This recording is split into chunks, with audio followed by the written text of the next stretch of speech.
வணக்கம். மாலை முரசு செய்திகளை விரிவாக பார்ப்பதற்கு முன்பாக முதல் தலைப்புச் செய்திகளை பார்க்கலாம்.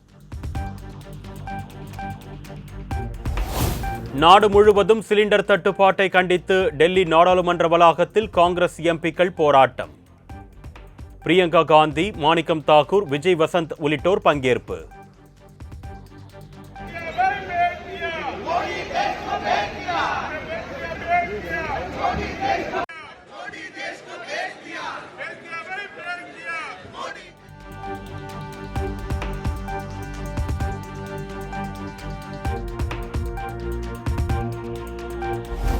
மதுரையில் எரிவாயு தட்டுப்பாடு அபாயம் காரணமாக பெட்ரோல் பங்குகளில் அணிவகுத்து நிற்கும் ஆட்டோக்கள்.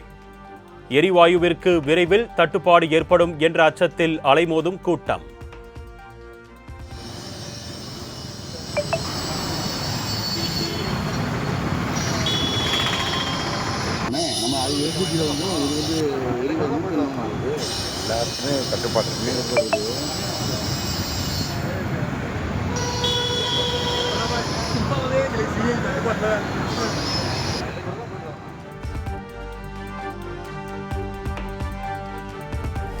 எரிவாயு சிலிண்டர் தட்டுப்பாடு காரணமாக சென்னை தியாகராய நகரில் உள்ள உணவகம் விடுமுறை அறிவிப்பு. வணிக பயன்பாட்டிற்கான சிலிண்டருக்கு தட்டுப்பாடு நிலவுவதால் ஹோட்டல் தொழில் கடுமையாக பாதிப்பு.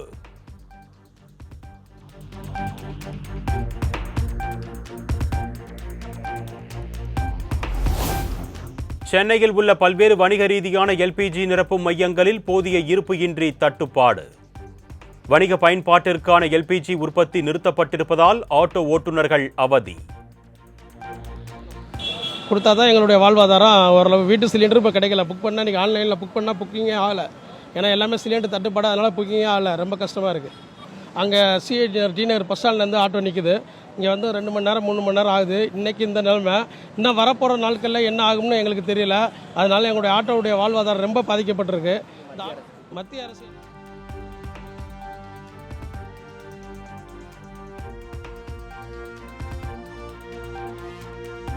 தூத்துக்குடியில் உள்ள பாரத் கேஸ் நிறுவனத்தில் இருந்து கேரளம், தென் மாவட்டங்களுக்கு அனுப்பப்படும் வணிக பயன்பாட்டிற்கான கேஸ் சிலிண்டர்கள் விநியோகம் முற்றிலுமாக நிறுத்தம். உணவக உரிமையாளர்கள், தேநீர் கடைக்காரர்கள் உள்ளிட்டோர் கடுமையாக பாதிப்பு.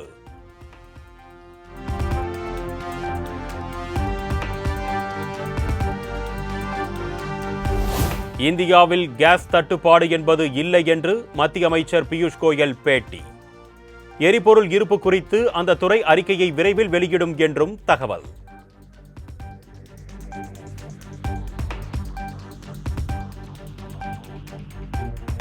உணவக உரிமையாளர்களுக்கு ஏற்பட்டுள்ள எரிவாயு சிலிண்டர் பற்றாக்குறையை நிவர்த்தி செய்ய மத்திய அரசு குழு அமைப்பு.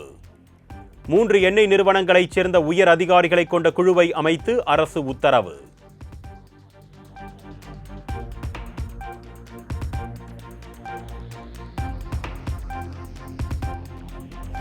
ஹார்முஸ் நீரிணையில் கப்பல்கள் செல்வதை ஈரான் முடக்கியிருப்பதால் மாற்று வழித்தடங்களில் இருந்து எரிவாயு இறக்குமதி செய்யும் இந்தியா.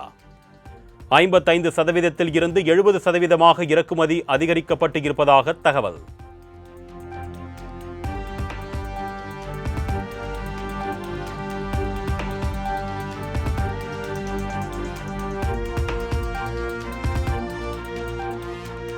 எல்பிஜி சிலிண்டர் உற்பத்தியை அதிகரிக்க நடவடிக்கை எடுக்கப்பட்டிருப்பதாக இந்தியன் ஆயில் நிறுவனம் அறிவிப்பு.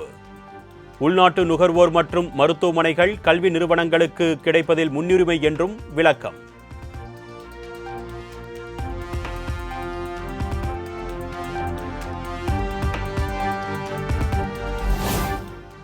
அரசு மருத்துவமனை சமையல் கூடங்களில் இந்த வாரம் கேஸ் சிலிண்டர் தட்டுப்பாடு இல்லை.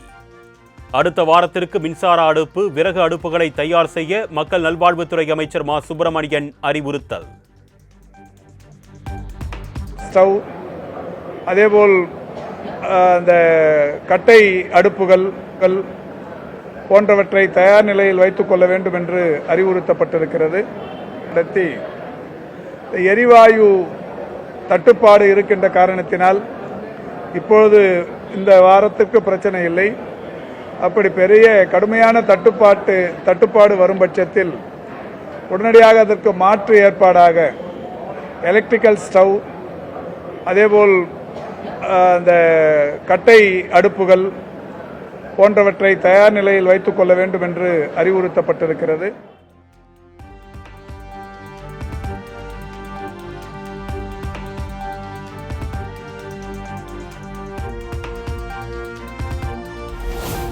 IAS அதிகாரிகள் என அலட்டல் வேண்டாம், அன்பாகவும் அடக்கமாகவும் பணியாற்றுங்கள் என்று UPSC தேர்வில் வெற்றி பெற்ற மாணவர்களுக்கு முதலமைச்சர் மு.க.ஸ்டாலின் அறிவுரை. சமூகம், குடும்பம் என இரண்டையும் கவனித்துக் கொள்ளுங்கள் என்றும் அட்வைஸ். அலட்டலா இருக்கணும்னு அவசியம் இல்லை. சாதாரண மக்கள் கிட்ட கூட அன்பா பண்பா நடந்துக்கிட்டு அதுதான் உங்க பேரை காலத்துக்கும் நிலைக்க செய்யும். ஒரு தேவை அமையவில்லை. 30 ஆண்டுகளுக்கு மேல தொடர்ச்சியா உங்க பணியை செய்யக்கூடிய வாய்ப்பு உங்களுக்கு இருக்கு.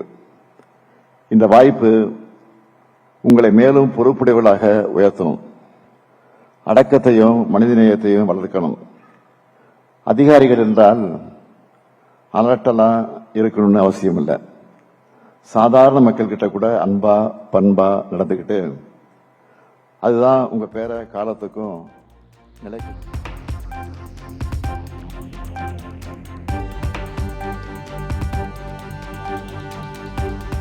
அகில இந்திய குடிமை பணி தேர்வில் தமிழகத்தைச் சேர்ந்த வெற்றியாளர்களுக்கு பாராட்டு விழா.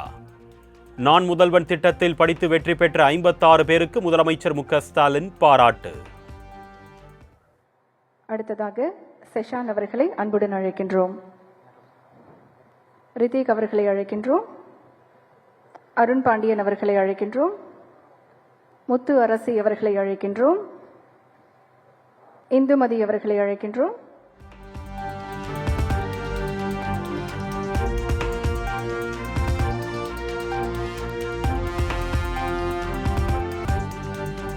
தமிழ்நாட்டில் சுமார் 54 மாதங்கள் ஆளுநராக செயல்பட்ட ஆளுநர் ரவிக்கு பிரியா விடை. தமிழ்நாடு காவல்துறை சார்பில் மரியாதை செலுத்தி வழி அனுப்பி வைப்பு.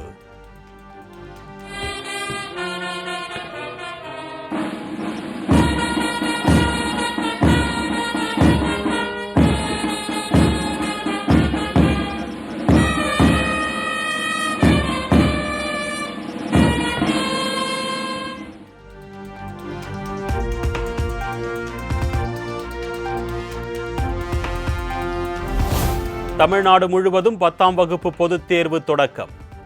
சுமார் 4219 மையங்களில் நடக்கும் தேர்வில் 9,09,000 பேர் தேர்வை எழுதுகின்றனர்.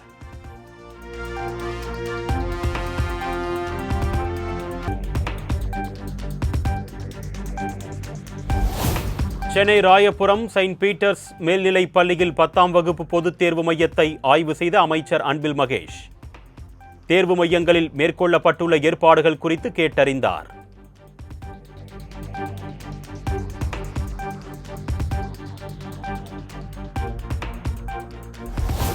சென்னையில் ஆபரண தங்கத்தின் விலை சவரனுக்கு 560 ரூபாய் உயர்ந்து ஒரு சவரன் 1,20,960 ரூபாய்க்கு விற்பனை. கிராமுக்கு 70 ரூபாய் உயர்ந்து ஒரு கிராம் 15,120 ரூபாய்க்கு விற்பனை.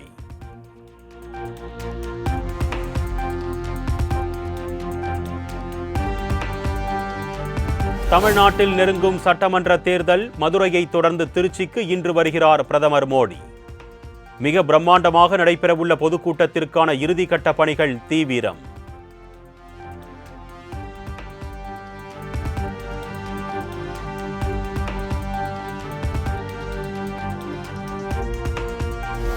பிரதமர் மோடியின் வருகையொட்டி திருச்சியில் இன்று ட்ரோன்கள் பறக்க தடை. எச்சரிக்கையை மீறி ஆளில்லா விமானங்களை இயக்கினால் கடும் நடவடிக்கை பாயும் என்று மாவட்ட நிர்வாகம் எச்சரிக்கை.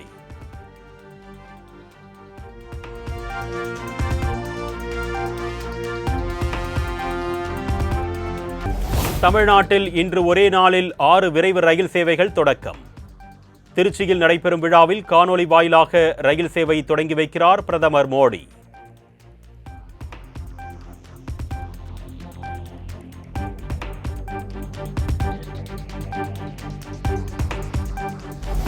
தமிழக சட்டமன்ற தேர்தலை சந்திக்க தயாராகி வரும் விஜயின் தமிழக வெற்றிக் கழகம்.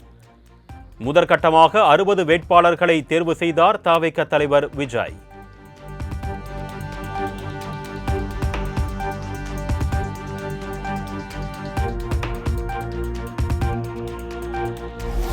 இனி அரசியலை தவிர தனக்கு வேறு ஒன்றும் இல்லை என்று தவிக தலைவர் விஜய் திட்டவட்டம். எதற்கும் துணிந்து வேலை பாருங்கள் என்று நேர்காணல் நிகழ்ச்சியில் விஜய் பேச்சு.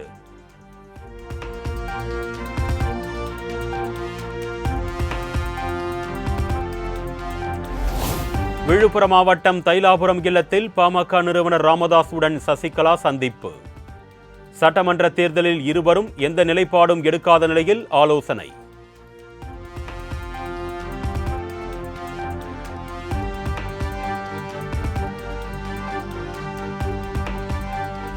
இளநிலை மருத்துவ படிப்புகளுக்கான நீட் தேர்வுக்கு விண்ணப்பிக்க இன்றுடன் அவகாசம் முடிவு. இந்த கல்வியாண்டுக்கான இளநிலை மருத்துவ நீட் தேர்வு நாடு முழுவதும் மே 3ஆம் தேதி நடைபெறும் என்று அறிவிப்பு.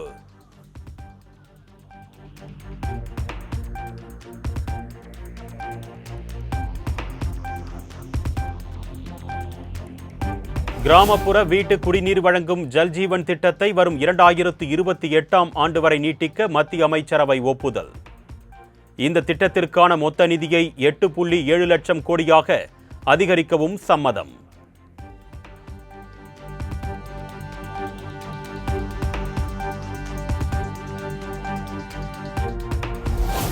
அசாமில் 40 லட்சம் பெண்களின் வங்கிக் கணக்கில் தலா 9,000 ரூபாயை வரவு வைத்தது பாஜக அரசு.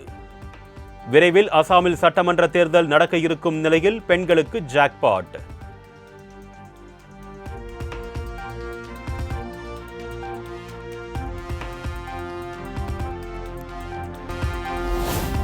இண்டிகோ விமான நிறுவனத்தின் தலைமை செயல் அதிகாரி பொறுப்பில் இருந்து பீட்டர் எல்பர்ஸ் விலகல்.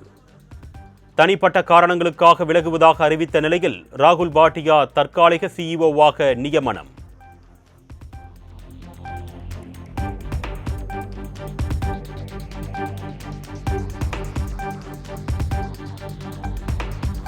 (2026) IPL கிரிக்கெட் தொடருக்கான அட்டவணை நாளை வெளியாகும் என தகவல்.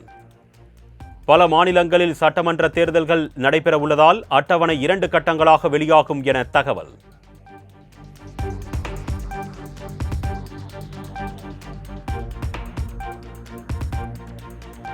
T20 உலகக்கோப்பை இறுதிப் போட்டியில் விதிமீறல் காரணமாக வேகப்பந்து வீச்சாளர் ஹர்ஷ்தீப் சிங்கிற்கு போட்டி ஊதியத்தில் 15% அபராதம் விதிப்பு. நியூசிலாந்து வீரர் மிட்செல் மீது பந்தை ஆக்ரோஷமாகவும் பொருத்தமற்ற முறையிலும் எறிந்ததால் நடவடிக்கை.